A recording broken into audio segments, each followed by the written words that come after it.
Good morning students. जैसे कि हम लोग संधि के प्रकरण पढ़ रहे हैं, अभी तक हम लोगों ने दीर्घ और गुण संधियों को पढ़ा। उसी क्रम में आज हम लोग यण स्वर संधि को पढ़ेंगे। इससे पहले मैंने आप लोगों को गृह कार्य दिया था, लेकिन किसी ने भी उस गृह कार्य को करके ग्रुप पे नहीं डाला है। उसको गृह कार्य को करके आप लोग जो है उसे ग्रुप पे डालें। यण स्वर संधि, सर्वप्रथम इसके नियम को हम समझेंगे। यदि लघु या दीर्घ ई, उ, री, ली के बाद कोई असमान स्वर आए तो क्रमशः ई लघु या दीर्घ ई का या, उ लघु या दीर्घ उ का वा, री का रा तथा री का ला हो जाता है। अर्थात ई, उ, री, री के बाद इन स्वरों को छोड़कर सजातीय स्वरों के अतिरिक्त, अर्थात ई के बाद ई न आकर के कोई दूसरा स्वर आए, उ के बाद उ न आकर के कोई दूसरा स्वर तथा री के बाद री न आकर के कोई दूसरा स्वर आता है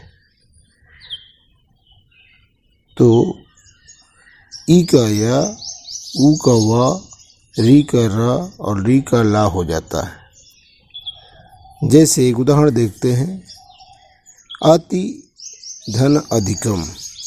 यहाँ हम देखते हैं कि अति शब्द के अंतिम वर्ण त पर छोटी की मात्रा है, अर्थात लघु ई है, और दूसरे भाग में अधिकम अस्वर है। तो एक तरफ बाएं पक्ष में ई स्वर और उसके बाद असमान स्वर अ आ रहा है, तो जो ई है वह या में परिवर्तित हो जाएगा। चूँकि ई स्वर जो ता में लगा हुआ है तो ता स्वर विहीन हो जाएगा, इसलिए वह आधे अक्षर में बदल जाएगा, और ई जो है या में परिवर्तित हो जाएगा। तो इसके बाद यदि कोई स्वर, जैसे सामने अगले दूसरे भाग का स्वर है, अधिकम का पहला स्वर है अ, तो यह है या में बदल जाएगा, अर्थात ई जो है या में बदल गया। चूँकि अ स्वर जो है या को हलंत है तो वह पा करके पूरा या हो जाएगा, तो हो जाएगा अत्यधिकम। इसका आगे हमने देखिए, ई मिला या से, ई परिवर्तित हो गया या में, आधा या हुआ, और उसके बाद स्वर आ आया तो या में बदल गया। उसी प्रकार से देवी धन आगमनम, यहाँ हम देखते हैं कि देवी शब्द के अंतिम वर्ण व पर दीर्घ ई की मात्रा है, अर्थात दीर्घ ई स्वर आया है। उसके बाद दूसरे खंड में आगमनम आ दीर्घ स्वर है। इसके मतलब प्रथम खंड में जो ई है उसके बाद असमान स्वर आ रहा है, तो ई जो है या में परिवर्तित हो जाएगा। चूँकि अगला स्वर आ है तो उसी स्वर की मात्रा लग जाएगी, क्योंकि वह जो है से ई स्वर जब निकलेगा या में बदलेगा तो वह जो स्वर विहीन होकर के आधा अक्षर हो जाएगा और हो जाएगा देव्यागमनम। तो देखें ई परिवर्तित हो रहा है, दीर्घ ई परिवर्तित हो रहा है या में, और या से मिल रहा आ स्वर, तो यह जो है आ में परिवर्तित हो जा रहा। उसी प्रकार से हम देखते हैं प्रति धन एक, यहाँ प्रति में ता अंतिम वर्णता पर लघु ई की मात्रा है, वह ई की मात्रा या में परिवर्तित हो जाएगी। ता जो है स्वर विहीन होकर के आधे में बदल जाएगा, और चूंकि अगला स्वर ए है तो ए को हम मात्रा के माध्यम से या पर ए की मात्रा लगा देंगे तो हो जाएगा प्रत्येक। इस प्रकार से हम देख रहे हैं ई जो है परिवर्तित हो रहा है या में, और चूंकि ई जो है ता स्वर से अलग हो गया तो ता आधे अक्षर में बदल गया, और अगला स्वर ए है तो या पर ए की मात्रा लग जाएगी, और इस प्रकार से यह ए हो जाएगा। उसी क्रम में हम देखते हैं सुधन आगतम। अब यहाँ हम देख रहे हैं सा पर लघु स्वर ऊ आया है। जैसा कि हमने नियम में पढ़ा, ऊ के बाद कोई असमान स्वर आता है तो ऊ वा में बदल जाता है। या में आपने ऊपर देखा 3 उदाहरण। अब ऊ जो है असमान स्वर पा करके वा में बदल जाएगा, तो हम देखते हैं कि सा पर लघु स्वर ऊ है। ऊ जो है नियमानुसार वा में परिवर्तित होगा, तो सा स्वर विहीन हो करके आद्याक्षर हो जाएगा, आधा अक्षर हो जाएगा, और अगला स्वर आ है तो वा पर वा जो है आ को पा करके दीर्घ स्वर है तो वह वा में बदल जाएगा। तो इस प्रकार हो जाएगा स्वागतम। देख रहे हैं आगे हम ऊ जो है वा में बदल रहा है, वा आ को पा करके वा में परिवर्तित हो जा रहा है। उसी प्रकार से हम देखते हैं एक दूसरा उदाहरण अनुधन ऐषण। यहाँ हम देखते हैं ना, अनु के ना पर लघु स्वर ऊ है और उसके बाद असमान स्वर ए आया है, तो नियमानुसार ना का जो है ऊ स्वर वा में बदल जाएगा। ना जो है स्वर विहीन होने के कारण आधे अक्षर में परिवर्तित हो जाएगा, तो अन और वा जो है जब ए मात्रा से मिलेगा तो वह उस पर ए की मात्रा लग जाएगी और वह वे में परिवर्तित हो जाएगा, तो अन्वेषण हो जाएगा। उसी प्रकार हम देखते हैं बधू धन आगमनम। अब देखते हैं बधू शब्द के अंतिम वर्ण धा पर दीर्घ ऊ की मात्रा लगी है, और उस दूसरे खंड में आगमनम, दूसरे खंड में देख रहे हैं हम असमान स्वर आ रहा है। बाएं पक्ष में दीर्घ ऊ है स्वर और उसके बाद असमान स्वर आ रहा है आ, तो ऊ जो है धा से अलग होकर के वा में परिवर्तित हो जाएगा, और धा स्वर विहीन होने के कारण आधे अक्षर में बदल जाएगा धा, और चूंकि अगले खंड में आ दीर्घ स्वर है तो आप वा पर दीर्घ स्वर आ की मात्रा लग जाएगी, तो हो जाएगा बध्वागमनम। देखते हैं हम आगे, ऊ जो है वा में बदल रहा है, वह जो आ को पा करके वा में परिवर्तित हो जा रहा है। उसी क्रम में देखते हैं हमने नियम में पढ़ा री का रा हो जाता है, तो मातृ धन आज्ञा।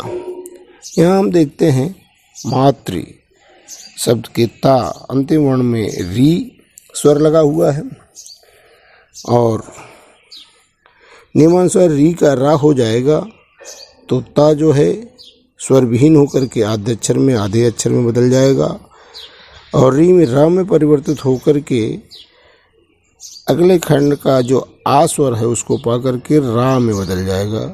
तो देखते हैं री, तो ये हो जाएगा मात्राज्ञा। री का देखिए रा हो रहा है, रा आ को पा करके रा में बदल जा रहा है। उसी क्रम में री धन आकृति। नियमानुसार री का ला हो जाता है। तो देखते हैं यहाँ ली ला जो है, ला से री स्वर जो है अलग होकर के ली जो है ला में बदल जा रहा है, पूरा स्वर ही। तो ला आ को पा करके ला में परिवर्तित हो जाएगा, तो यह लाकृति हो जाएगा। अब हम हर ई ऊ री और री का एक एक उदाहरण संधि विच्छेद करके देखेंगे, क्योंकि हमारी परीक्षा में आता है संधि विच्छेद करना। तो इसका बहुत ही, इसको अच्छी तरह ध्यान से देखें। तो जब भी इसका संधि विच्छेद करना हो तो हम देखेंगे जहाँ पर या के पहले कोई आधा अक्षर या वा के पहले कोई आधा अक्षर आता है, वहीं हम संधि विच्छेद करेंगे, वहीं से हम दोनों भागों को अलग करेंगे। एक उदाहरण देखते हैं, इसके बाद आपको समझ में आ जाएगा। यद्यपि, यहाँ हम देखते हैं या के पहले आधा अक्षर है द। अब यही द्या पर को ही हम दो भागों में बांटेंगे, इसे यहीं पर संधि विच्छेद करेंगे। तो बाएं पक्ष में सर्वप्रथम सीधा सा नियम ये है कि या के पहले जो भी अक्षर आता है वह, यदि वह आधा है, या के पहले आधा अक्षर है, तो आधे अक्षर को हम पहले पूर्ण अक्षर में बदल देंगे और उस पर ई लघु या दीर्घ ई की मात्रा लगा देंगे। बेहिचक, इसमें कोई संकोच करने की आवश्यकता नहीं है, नियम है। तो या के पहले आधे अक्षर को हम पहले पूर्ण अक्षर में बदलेंगे और उस पर लघु या दीर्घ जो उचित हो वह मात्रा लगा देंगे। दूसरे खंड में, अब दूसरे भाग में, यदि या पे कोई मात्रा है तो उसका स्वर लिख देंगे। यदि कोई मात्रा नहीं है तो जैसा कि हम जानते हैं हर वर्ण में अ स्वर छिपा होता है, तो अ लिख देंगे। यदि दूसरी कोई मात्रा है तो उस मात्रा को के स्वर को हम दूसरे खंड के पहले अक्षर में लिखेंगे। देखते हैं जैसे यद्यप का हम संधि विच्छेद करें इस प्रकार।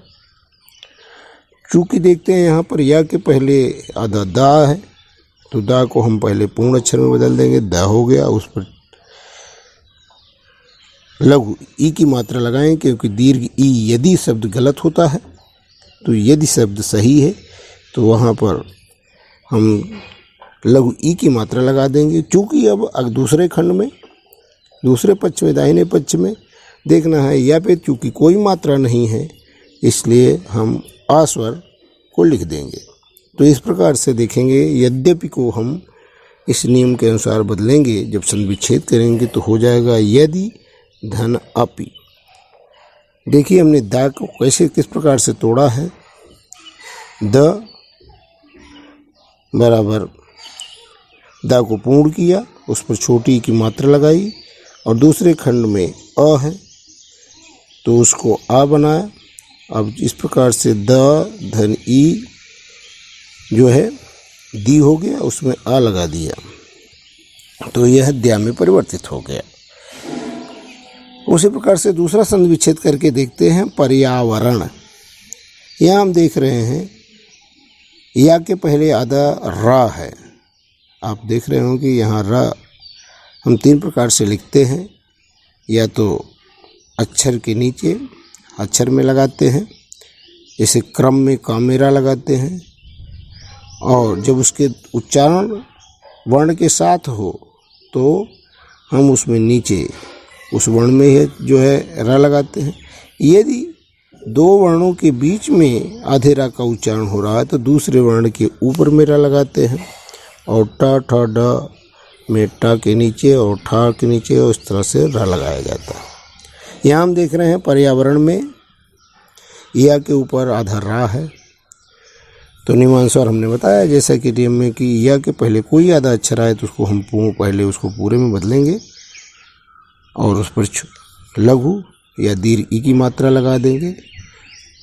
तो देखिए पर्यावरण में या जब रया पर हम तोड़ेंगे, इस पर संविच्छेद करेंगे तो र पर लघु ई की मात्रा लगा देंगे और चूंकि यहाँ वा पर आ की मात्रा आई है तो हम अब चूंकि आ दीर्घ स्वर को हम यहाँ लिख देंगे और इस प्रकार से यह हो जाएगा परि, दूसरे खंड में हो जाएगा आवरण, रया पर्यावरण हो जाएगा। और इस प्रकार देखते हैं रया को हमने कैसे तोड़ा, रा को जो है पूर्ण किया और उस पर छोटी लघु ई की मात्रा लगाया और उसके बाद अगला स्वर मिलता है उसमें आ, तो र धन ई री प्लस आ रया हो जाता है। उसी प्रकार से हम जब प्रत्युत्तरम का संविच्छेद करेंगे तो यहाँ भी देख रहे हैं हम या के पहले त आधा अक्षर है, तो नियमानुसार जैसे मैंने बताया कि आधे अक्षर को हम पूर्ण में बदल देंगे और उस पर लघु या दीर्घ ई की मात्रा लगा देंगे तो यह हो जाएगा ता पूर्ण और ता पर लघु ई की मात्रा तो प्रति। और चूंकि यहाँ या पर हम देख रहे हैं ऊ की मात्रा लगी हुई है तो हमने आपको ऊपर ही बता दिया कि या पर जो भी मात्रा होगी उसी स्वर को हम लिख देंगे, तो ये हो जाएगा उत्तरम। इस प्रकार से प्रतिधन उत्तरम। देखिए त्यू को कैसे हमने तोड़ा, ता को पूर्ण किया, उस पर लघु ई की मात्रा लगाई प्लस ऊ, त धन ई प्लस ऊ त्यू हो जाता है। उसी प्रकार से उपर्युक्तम, यहाँ पर भी या के पहले आधा रा है तो आधे रा को हम पूर्ण में बदलेंगे और रा पर लघु या दीर्घ ई की मात्रा लगा देंगे। चूँकि या पर ऊ की मात्रा है तो उस दूसरे खंड में ऊ स्वर को लिख देंगे तो उक्तम हो जाएगा, उपरिधन उक्तम। उसी प्रकार से जैसे कि हमने या को देखा, अब वा दूसरा नियम कहता है वा के पहले यदि कोई आधा अक्षर आता है तो वहीं हम इसका संविच्छेद करेंगे। ध्वा मध्वरी एक उदाहरण है, देख रहे हैं, और मध्वरी में ध्वा पर हम इसका संविच्छेद करेंगे तो वा के पहले जो दो आधा अक्षर रहेगा उसको भी पूर्ण करेंगे। और जैसा कि ऊपर में हमने देखा ई के या के पहले आधा अक्षर था तो ई लगाते थे, अब यहाँ वा के पहले आधा अक्षर है तो ऊ लगा देंगे। वह लघु या दीर्घ हो सकता है। तो मध्वरी का संविच्छेद करते समय ध्वा को तोड़ते समय हम क्या करेंगे, धा को पूर्ण कर देंगे और उस पर लघु या दीर्घ ऊ की मात्रा लगा देंगे। चूँकि वहाँ पर कोई मात्रा नहीं है इसलिए नियमानुसार वहाँ आ लिख देंगे और वह अरिह हो जाएगा। मधुधन अरिह मध्वरी। ध्वा को देखिए, धा को पूर्ण किया, उस पर लघु ऊ की मात्रा लगाई और वह आ को पा करके ध धन ऊ प्लस आ बराबर ध्वा। उसी प्रकार से धन्वंतरी, तो वा के पहले आधा ना है तो आधे ना को हम क्या करेंगे, पूर्ण कर देंगे और उस पर लघु ऊ की मात्रा लगा देंगे तो हो जाएगा धन। और वा पर कोई मात्रा नहीं है, आ पर अनुस्वार आ लगा है तो अनुसार बना रहेगा वैसे ही, और अंतरी धन्वंतरी हो जाएगा। उसी प्रकार से अन्वति, अन्विति यहाँ हम देख रहे हैं वा के पहले आधा अक्षर है और वा पर ई की मात्रा है। आप देख रहे होंगे, कहेंगे ये तो ना पर है, नहीं, ना आधा अक्षर है। जब भी किसी अक्षर के पहले आधा अक्षर हो और उस पर मात्रा लगानी हो तो वह मात्रा आधे पहले वाले आधे अक्षर के पहले लगाई जाती है। तो अन्विति वा के पहले ये आधा ना है तो आधे ना को पूर्ण करेंगे और उस पर लघु ऊ की मात्रा लगा देंगे। वा पर चूंकि ई की मात्रा लगी हुई है इसलिए ई स्वर लिख देंगे दूसरे खंड में, तो इति हो जाएगा। अनुधन इति बराबर अन्वित। उसी नियम के अनुसार हम पित्राज्ञा, अब हम यहाँ देखते हैं, यहाँ ताम रा के पहले आधाता है, रा के पहले आधाता है तो हम नियमानुसार क्या करेंगे, ता को पूर्ण कर देंगे, उसमें री की मात्रा लगा देंगे, री लिख देंगे। और चूंकि त्रा में देख रहे हैं दूसरे खंड में उसमें आ स्वर है तो आ स्वर को हम दूसरे खंड में पहले लिख देंगे, तो ये हो जाएगा पितृधन आज्ञा, पित्राज्ञा। उसी प्रकार से ली लाकृति को जब तोड़ेंगे तो पहले भाग में री हो जाएगा, और चूंकि ला पर आ की मात्रा है तो आ की मात्रा लिख देंगे आकृति, ली धन आकृति लाकृति। इस प्रकार से आपका यण स्वर संधि समाप्त हुआ। इस को अच्छी तरह से पढ़ने के बाद एक बार दो बार आप लोग वीडियो चला करके अच्छी तरह से इसको पढ़ लें, समझ लें, और यदि कहीं कोई परेशानी हो, समझने में ना आए तो मुझसे चाहे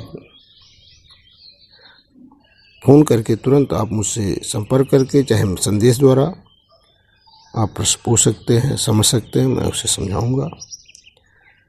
इस पर गृह कार्य मैं बाद में दूंगा।